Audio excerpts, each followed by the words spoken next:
All right, Clint from the doorway too, hanging out with Panos from, is it DEPHOSPHORUS? Is that how you pronounce the name? DEPHOSPHORUS. Okay, Or I DEPHOSPHORUS. guess if you're in the States, it can be more like DEPHOSPHORUS. No, it's DEPHOSPHORUS. Well, unfortunately, I'm in the States, so I guess that's the way it's going to be said. But Listen, how do you pronounce phosphorus, for example, the chemical element? phosphorus. Okay, so it's basically the same thing since. Yeah. All right. Cool. We're good then. All right. That's what I thought so. But thanks for doing this. I really appreciate it. I know it's way different times between here and Greece, so it's been a pleasure that we get to do this. Um, the first question that I kind of have is uh, the reason why I want to interview you is because you mix three of the most interesting styles of music together that I don't think really should be mixed together, but yet it works. So it's grindcore, black metal, and like melodic heavy rock. And that's kind of like the three coolest things that I've ever heard in my life because there are some of the most interesting melodies, there are some of the hardest grinding moments, and there are some really cool like Black Death moments. So and I've only heard the last record, so I can't go previous to that because this is where I started with you. But I kind of wanted to ask, where did you get those different styles mixed together to make such a cool, interesting record? Okay, so it's basically because we play and we write the type of music that we would like to we would love to listen to as music fans, but we never quite came across this type of mix. So there's other bands that have preceded are have influenced us by mixing different types of music, especially in the early zeros in the States, Yeah. the bands that belong to what I like to call Hydra head metal or relapse metal at the time. So bands like Uphill Battle and all that. These type of bands were Rune. These type of bands Yeah. were already getting the mix. So we have tried to combine the different types of music that that we were loving back at the mid zeros.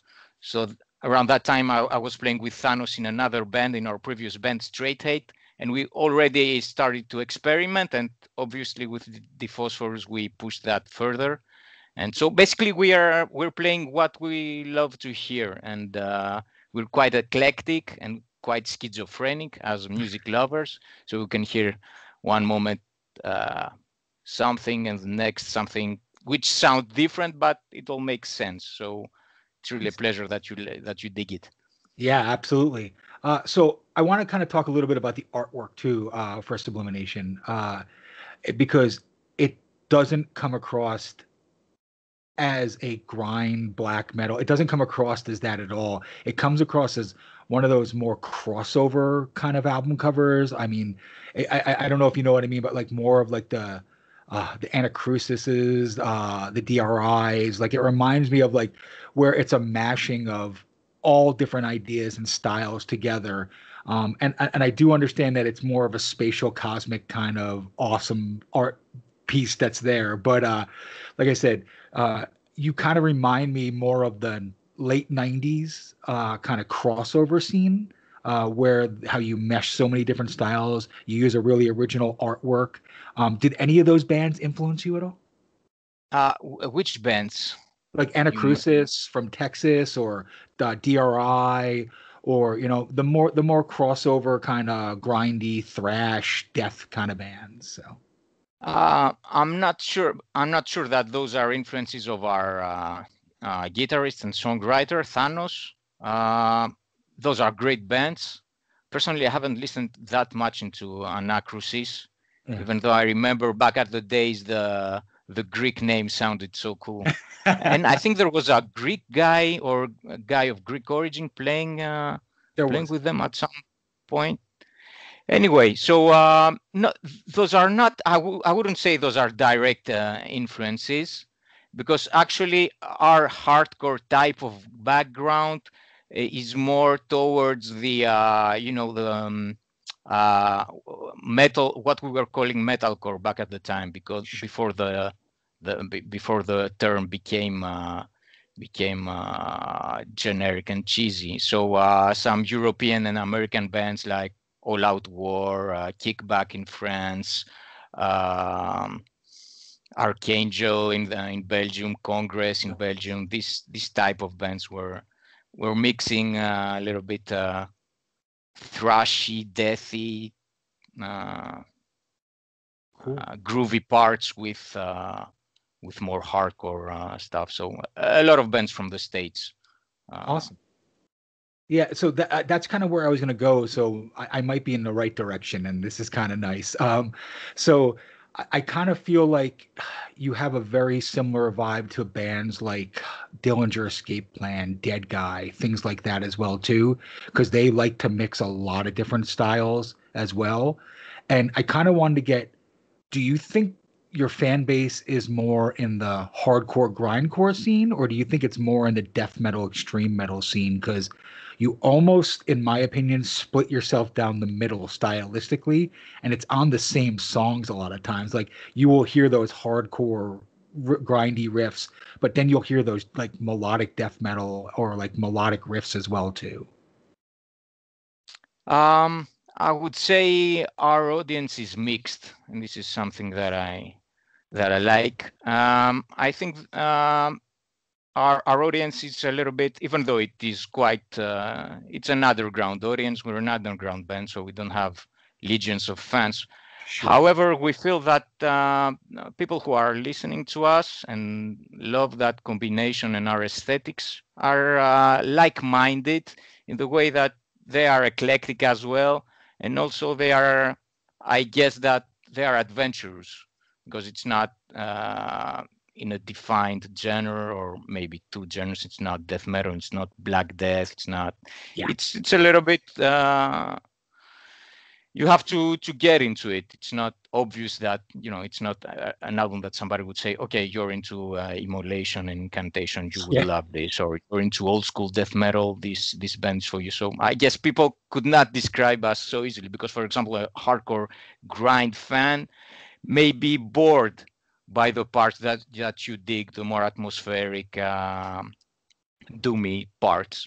So it's something that I understand. Okay, it's part of the underground, different kinds of tribes with specific tastes, and hopefully you have a niche somewhere in all that galaxy of genres.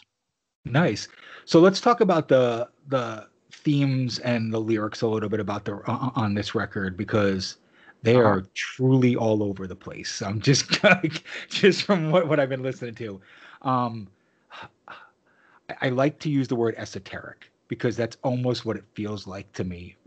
Just because they're, I think they're loosely based more on space and astronomy and things along those lines, but I can't really tell sometimes because they're going at an hour. So, but like I said, talk about your lyrics on the new record and a little bit about the theme of the whole record. So.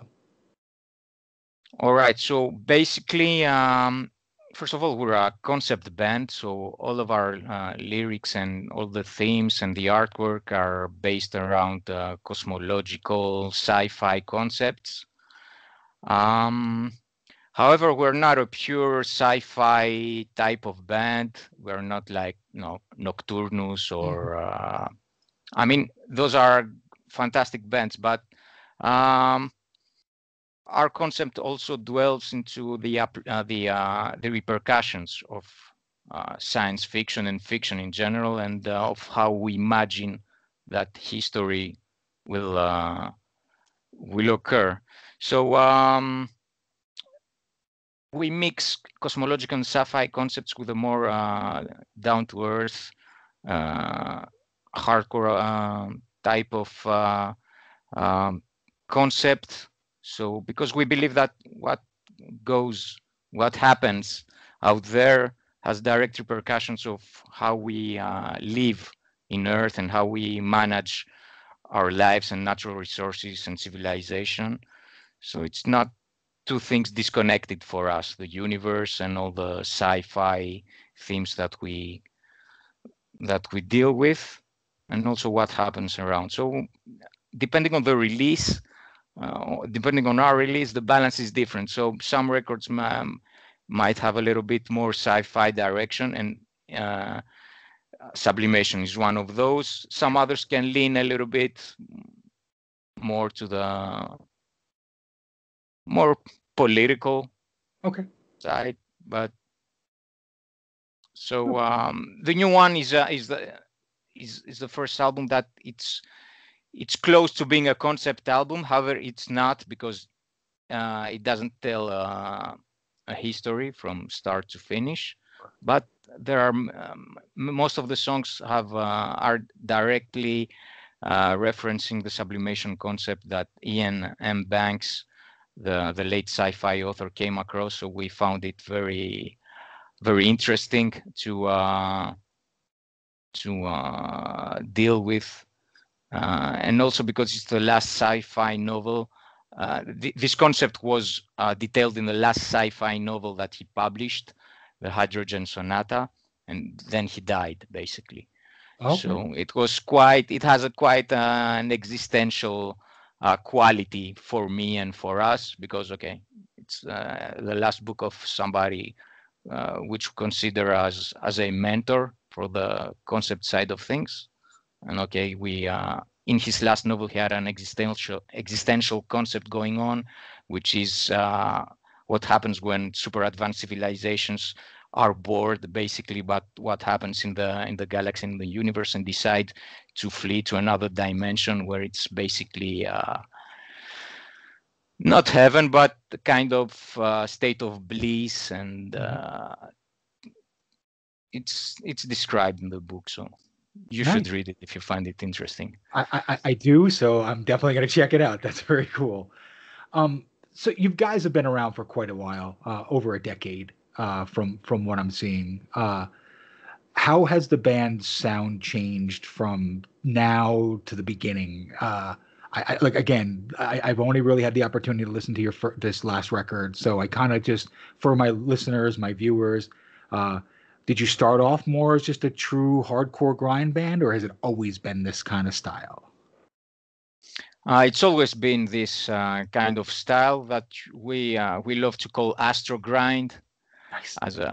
It's not a term to be taken too seriously, but of the fun of being in the underground, to play with the genre names and somebody come with your own. So it kind of stuck with us, this term. It was after a rehearsal, I think Panos just said, okay, what we're playing is astro grind. So it sounded cool.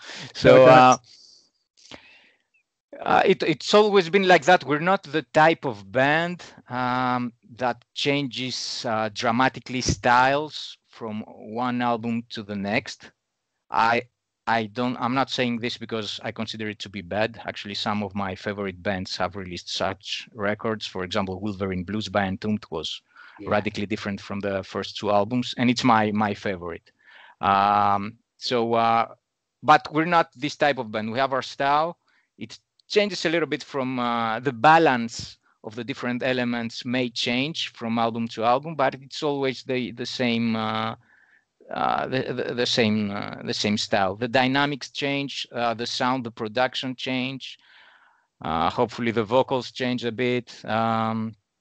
We now have a real bass player, Kostas. So this is the first album with a dedicated bass player, and not bass parts played by our guitarist. Sometimes he got some help. So I think it sounds, the rhythm section sounds more solid. So things change, not too dramatically. So I think that people who listen to us may instantly recognize if they hear a new song, for example, that they haven't heard before, or an old one. I think you'll find something familiar. But hopefully we shake things up with every release, with every new release, and so hopefully we will achieve to capture the interest of the audience and not be bored by always the same record, just another Dayside album or something like that. Yeah, no, awesome. So let's talk a little bit about where you're from, and the kind of, so Greece is kind of legendary for extreme music. Your nation kind of I don't know if looking as it from an outsider, in times of prosperity, there's a certain sound that I hear from Greece. When there's times of strife, there's a certain sound that I hear from Greece. And the black metal, the grind, the hardcore, the metal scenes, they kind of ebb and flow with whatever the times are. And like just for example, like Rotting Christ is one of the perfect examples of that. Like when you know it's a better time, they're bigger, more epic records. But when you can see that there's like a dark time or a strifing period, they're a lot more minimalistic and pissed off. Like, and I almost hear that with with your music. Like, you can almost hear that vibe where it's a good time, it's a bad time, things like that. Uh, has Greece always been such a hot pot with like the bands kind of politically and reactionary to the scene or the time or the age? Because it seems like that with most of the bands I listen to from your nation. I would say that uh, Greece, even though it's generally a stable country, it's quite it has quite how can I say, quite chaotic society. So there's a lot of open wounds still left from World War II, a civil war that has ensued, and we have a lot of skeletons in our closet. So there's always has been a lot of tension in Greek society. So I think that this dark vibe that you are referring to originates in the times when some people started to make rock and metal music in Greece. So Greece is a very conservative, hardcore Christian country. So these pioneers had to take a lot of shit, basically. You couldn't just walk in the middle of Athens with long hair and denim jacket with patches and the basket shoes, etc. You couldn't just be a metalhead in the early zeros so easily. You were like an outcast. And okay, I think it sounds retarded maybe for somebody in the UK or in the US, but okay, it's a Southern European country, Christian, very conservative. So people people had to take through a lot, not just to be metalheads, but in general to be different, because it's sort of a one block society. People are go through the meat grinder of of a Christian and conservative society, and to be different, it's quite a struggle. So I think this comes across in many bands' music, and hopefully ours.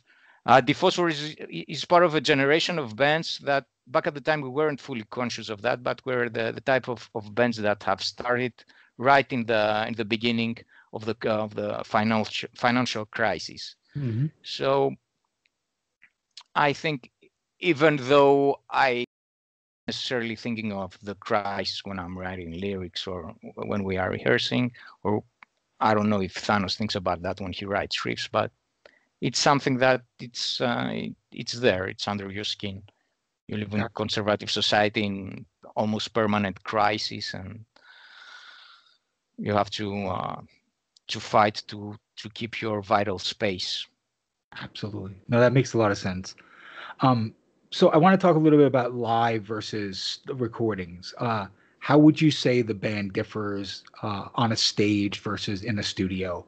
Are we going to hear very similar things? Are we going to see different things? Like what sets the two apart? We are a studio band primarily, so we have Okay. played live only twice. Okay. So this happens because our guitarist basically lives in Sweden with his family, Mm-hmm. so he's only in Greece maybe 1 or 2 months per year, which leaves us not a lot of time to rehearse, record new albums. So lives have been rare, and Okay. it's something that hopefully will change soon if Panos relocates back to Greece with his family. we'll see. But in general, we have a certain type of atmosphere that we find that it's very important that we reproduce live. So for the only headlining gig that we had, and we have released an official bootleg out of it in cassette format. It's called Astral Audio Violence. So for the only headlining gig we had, we really made a high point in having some good sound. So we had the sound engineer on our last two albums show up with his console at the venue. He also reproduced the sound effects. So we thought that if we have to play a headlining gig, we have to put the audience in the kind of mood and sound that they'll get by listening to the albums. And obviously, they're more familiar with the albums than with us live. So this is what we're trying to do whenever we play live. Nice. So I'm really impressed with the label that you're on, that I got the music from, which is Self-Made God. They are probably one of the innovators in the more extreme grind, brutal death metal kind of world. And I think it's really interesting that they took a chance with this record, because it's outside the norm a little bit of what they would normally do, because there's a lot more melody and a lot more hardcore elements, in my opinion, on this than a lot of what they do. I kind of wanted to ask how you got to partner with them and work with them, because the last couple of years they've kind of really become one of the bigger labels in this kind of genre. So yes, I think that SMG are kind of institution in the underground label landscape. So what you said is absolutely true. So they always, apart being a grind death label, they always took chances with more experimental bands like Anti-Gamma. Yep. And at some point they have released Confination, I think, which didn't have the type of sound that they were dealing with back at the time. So what happened is basically that I've been in touch with Carol from SMG for a number of years. We've done some trades for our labels. I'm running a small label distro called Blast Beat Mail Murder. So we're in touch. We traded a few times. I've distributed the release a little bit in Greece via my mail order. So we were in touch, and for our previous album, Impossible Orbits, he has offered us to work together. And at that moment of time, we were a strictly vinyl band. So our first releases were only on vinyl. So that's, I think, 3 full-length albums, 1 mini LP. So this didn't mean that we were against the CD format. A lot of people were were asking us for CDs. So it kind of fell in the right moment to work with SMG for our CD, from our CD release onwards. And we hope that at some moment maybe we'll have some re-release of our early material or box set or something. Nice. We'll see. Awesome. Yeah, very cool. So onto a kind of a different thought process. So normally with, and I know I'm kind of blanket statementing it, but I'm going to do it anyway, because I want to get your thoughts on it. So for what people would typically call like a death grind band, which I know you probably get lumped into, which I would hate as well too, because that's not really what you are. But do you think the scene is growing a little stagnant today? Because you're so different than a lot of those bands, and that's why I think it caught my eye. I even feel that like the new Napalm Death record is a really interesting step in a different direction. Do you think some of these bands have realized we can't make another record identically the same, and there's a new growth coming out of that? And I just recently seen it. Like there's a couple of grind bands where like they're starting to be really interesting and original again. But there was a decade where you could put a grind record on and maybe not be able to tell the difference from one to another. So I kind of want to ask, like, what your thought processes are on modern day like death grind. Like, is it a new rebirth? Is there a new resurgence happening in your opinion? I'm not sure I can do a statement because I don't follow everything that comes out. I think there's way too much releases getting out these days. So unfortunately, I don't always have the time to follow along. I listened to the new Napalm Death album, and it's interesting. It may not be my favorite of their albums, but it's interesting, and I like bands taking chances even after a streak of identically sounding albums. So it's definitely cool. I know that at any given moment of time, there are bands doing interesting things in most genres. So for Death Grind, I've always been in touch and got wind of new releases from labels and clusters of bands that we have affinities with, like, for example, in the States, Yautja. I'm not sure how it's pronounced. This type of bands who follow the original vision of Cattle Press in the late 90s. There's a lot. There are some bands like that in the States and also in Europe. So always you'll find the odd band which mixes Godflesh beats with grind, with discordant saxes type of grind. I'm thinking about Flourishing, which I love. So I think there's always bands taking chances and doing different interesting things. There's so many bands out there and new releases that it's a challenge to really find what corresponds exactly to your tastes and to your ears and to your mood that specific moment of time. At this moment, I'm listening a lot to John Chang's new band, No One Knows What the Dead Think, which is fantastic. There's Cognizant from the States. I'm not sure if I massacred you did how the word is pronounced. Anyway, they're on Nerve Altar, which also co-released the vinyl of Sublimation. Excellent label from New York. Support Aaron. He was playing some fucking great bands like Defeatist and Calibas. Yeah, Calibas is awesome. So this is the type of American niche grindy sound. I'd have friends at this scene, and we always were receptive to what is going on. Nice. Such experimental bands. Awesome, cool. Yeah, and again, props to the vinyl because that's a very important thing. I'm an older guy myself, and I grew up going to record stores and literally picking up a record, and I may not even know what the band is, but if it has a kick-ass album cover or it looks like, I want to buy, I'll buy it, bring it home, listen to it, because the worst thing in the world would be I'd go back to the store and the record shop owner was my friend anyway, and he'd be like, "No, trade it out for something else, man. Not a problem. I totally understand." So like that's like I miss that kind of world where. How do you feel? Has this underground scene become too digital, or do you think that the rebirth of the vinyl and CD and tape kind of formats are kind of bringing it back to the old school days again? I think that for some scenes in the underground, vinyl has never gone away. Like for the hardcore scene, which kept vinyl alive in the 90s, even though some metal genres switched to almost exclusively to CD.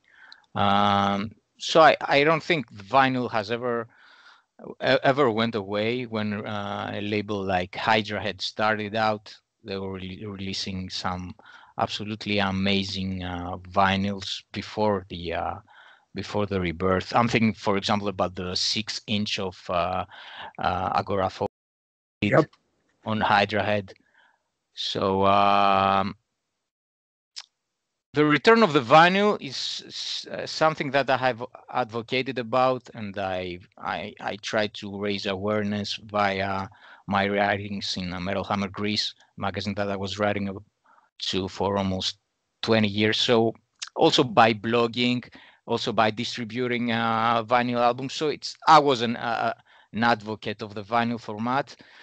Now that it's back, some days I have mixed feelings because it brought huge commercialization and huge prices, especially on old pressings that I'm a fan of, like early 90s and late 80s or mid 80s records. I loved the sound back at the time, not a remaster, not a the original sound that the artist back at the time was happy about, and the way it sounded, not too loud. So I have mixed feelings. It's everywhere, and when something is everywhere, the quality will drop, the prices will become higher. But of course, this is something in general that I'm delighted about, that vinyl came back, and even tapes, something that nobody would have expected. I think tapes are still around, and I love them. Same here. I release coming out. I do a power electronics noise project, and I specifically wanted it on tape only because it's a really cool format that I missed as well too. So that's cool that you said that. Hey, let's trade. Absolutely. I'll totally be about that. So I just have a couple more questions, and then I'll let you have your weekend back. Cheers, man. The next question I really have is, for newer bands that are coming in, and there's so much music out there, especially for this kind of a scene, how would you tell them or kind of suggest to them to break through, to get through that noise of the 15,000 bedroom Bandcamp bands that are all doing the same? They're all trying to get out there, and literally some of this music is the best music out there, and it's just really hard to kind of get through the mire, through the noise. How would you say you did it versus, and how they can do it today? I think that in order to get your music heard,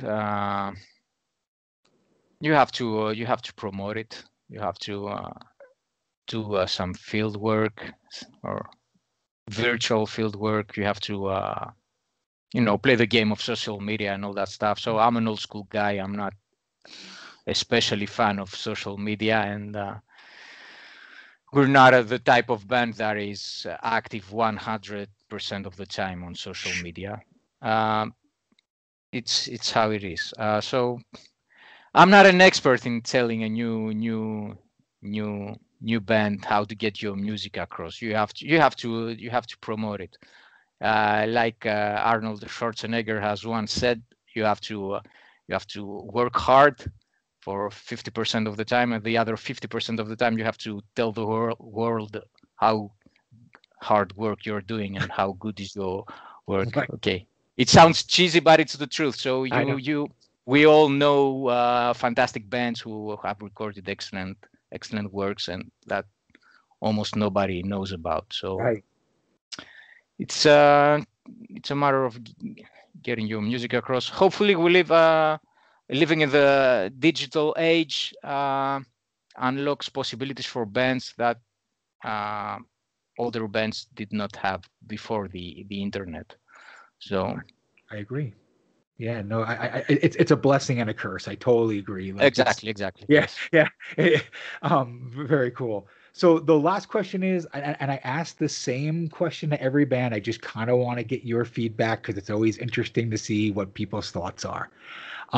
So if you could have any one band take some of your music and make it their own, who would you want to do that and why?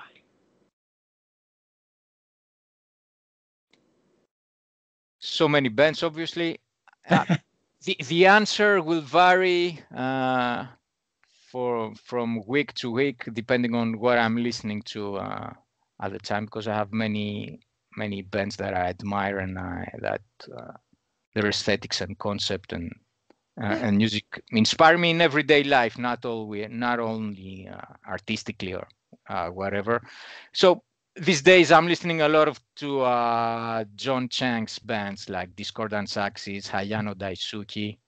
I'm not sure I'm pronouncing it right. No one knows what the dead think. And I would definitely love to hear versions of our songs from Nice. Discordant Axis or this type of bands, or Gridlink, Oh, some sort of tech grind band, and newer bands like Cognizant, a okay. band that we're in touch with. I would love to hear a tech grind version of our songs. I think Discordance Access would be a crazy band to be able to do it. That would be awesome. Some of the sickest drumming I've ever heard in my life is from that band. So just like, Yeah, and also very noisy. Huh? I yeah, don't know if you video they did with footage from Japan, yep, when the original videotape I think was distorted with magnets, some yes, crazy shit. So yeah. they were taking chances. Yeah, they were awesome. So what I'm going to do is I'm going to give you the next few minutes to talk about your band, talk about whatever you want. I always love to give whoever I'm working with, whoever I'm talking to, a little bit of time, as I jokingly say, uh, to uh, to speak to the hundreds of people that are probably going to watch this. Being that I'm a small underground little site as well too, but these hundreds of people can kind of spread the word around and make hundreds into thousands. And I've seen it happen before. But like I said, talk about whatever you'd like. Take a few minutes. The floor is yours. Thanks, man. I appreciate the slot and the opportunity to speak Sure. up our mind. So we're an underground band, so we can use of any chance of getting our music across. And when we speak with like-minded people, uh, it all clicks into place. And this is why we're doing this. So I would say people that have not heard us before, it's we offer a specific type of trip. So if you're into spacey, sci-fi, cosmology, astronomy, this type of things excite your imagination, and you're having a hobby to those fields, and you like your music to be quite extreme, but also uh, more trippy, I would say. You should definitely press play. We live in a digital age, so it would take probably 10 seconds to just check out the phosphorus, what it's about. We have a specific concept. So this was something that excited our imaginations of of of me and Thanos when we have founded the band, was to have a concept and to explore it, not leave any regrets of, okay, we had a record, and why didn't we Nice. why didn't we further explore that field? So it kind of, it can sound like you're putting yourself you confine yourself in a specific niche and a specific room, but actually it's liberating. And uh, so concept type of band with specific aesthetics. You love the cover artwork of our latest album.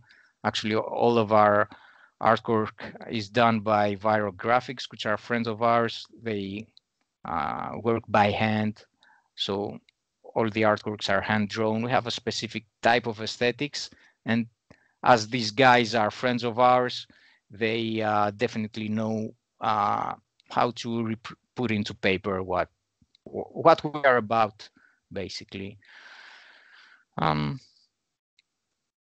don't know if I'm selling the thing right, but basically It's awesome. we are a band for adventurous listeners, eclectic, schizophrenic type of music fans and geeks. So Yeah, I would 100% say if I can sell the band to anybody, the best way I would explain it is you guys remind me of the grindcore version of Voivod. Like that's the best way I can explain it. Like Voivod is one of my favorite bands of all time because they are forward thinking. They do the sci-fi thing so well, and you are just to me a death metal grindcore version of that, and that's the biggest praise I can ever give you. It's a huge compliment. So I'm delighted to hear that. To be specific, Voivod, I'm not sure if it's a direct influence because I don't think it's an influence of our guitarist. However, some of the riffs he writes remind of Voivod. It's true. Yeah. And yeah, we've already been called the Voivod on grindcore, which is Nice. it's an amazing analogy. But Voivod had this sci-fi concept and aesthetic going on for a number of years. So obviously we're not reinventing the wheel. And yes, maybe we're taking the general approach in a totally different direction.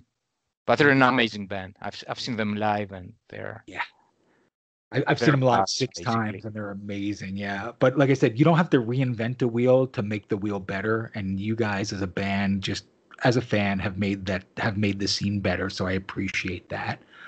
Thanks, man. It's really a pleasure hearing that. So I definitely will put links to your Bandcamp, to your mail order, to all that stuff, just so people can kind of get there and kind of see and talk to you as well too. This has been an absolute pleasure. I don't interview a ton of bands. I interview bands that I really love, and this new record kind of just touched me in a way, and I wanted to be able to talk to you about this. So, again, Clint from the Doorway too, hanging out with Panos. This has been an absolute blast. Thank you, brother. Thank you, Clint. I really appreciate it. Talk to you soon, I think. I hope so. Yeah, stay in touch, man, because we have some new stuff. We have some new stuff being written, so I'll hook you up. Absolutely, man. You have a great day. Thanks. Bye-bye.